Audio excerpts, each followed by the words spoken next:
Hello കുട്ടികളെ, എല്ലാവർക്കും good morning. അപ്പം നമുക്ക് രാവിലെ തന്നെ ജോലിയൊക്കെ തുടങ്ങാം കേട്ടോ. രാവിലെ തന്നെ കാപ്പി ഉണ്ടാക്കാമെന്ന് വിചാരിച്ച് തലേക്കുന്ന ദിവസം ഞാൻ അരിയൊക്കെ ആട്ടി വെച്ചിട്ടുണ്ടായിരുന്നു കേട്ടോ. എന്നും ഉണ്ടാക്കുന്ന പോലെ തന്നെ പതിവ് പോലെ ദോശ ഉണ്ടാക്കാമെന്ന് വിചാരിച്ചു. മാവിലോട്ട് ആവശ്യമുള്ള ഉപ്പൊക്കെ ചേർത്ത് നന്നായിട്ട് തവി കൊണ്ട് ഇളക്കി കൊടുത്തു കേട്ടോ. പിന്നെ ഞാൻ കഴുകി വെച്ച പാൻ ഗ്യാസിനകത്തോട്ട് വെച്ചിട്ട് അത് എണ്ണയൊക്കെ തടവി കൊടുത്ത് ഒരു ദോശ ചുട്ടെടുത്തിട്ട് ഞാൻ ആദ്യം തന്നെ ഗണപതിക്ക് അങ്ങ് കൊടുത്തു. എല്ലാ വിഘ്നങ്ങളും അങ്ങ് തീരട്ടെ എന്ന് വിചാരിച്ചു. ഉറക്കം ഉണർന്നപ്പം തന്നെ മോള് വന്നിട്ട് പറഞ്ഞു, അമ്മ എനിക്ക് വിശക്കുന്നു. അപ്പോഴത്തേക്ക് ഞാൻ പിന്നെ 2 ബിസ്ക്കറ്റൊക്കെ കൊടുത്തു കേട്ടോ.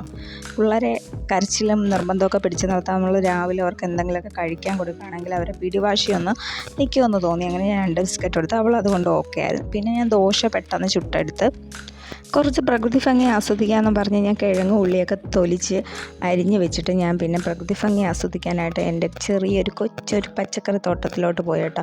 കോവലും അതുപോലെ തന്നെ മുളക് ചെടിയിലൊക്കെ കുറച്ച് മുളകൊക്കെ ഉണ്ടായിട്ടുണ്ട്. പിന്നെ റോസാ ചെടിയിലൊക്കെ പൂവൊക്കെ ഇട്ടിട്ടുണ്ട് കേട്ടോ.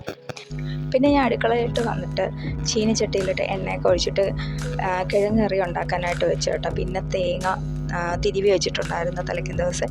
അത് പിന്നെ തേങ്ങാപ്പാലൊക്കെ എടുത്തിട്ട് പിന്നെ ഞാൻ കിഴങ്ങ് അതിൻ്റെ റെസിപ്പിയിലോട്ട് ഒഴിച്ചു കൊടുത്തു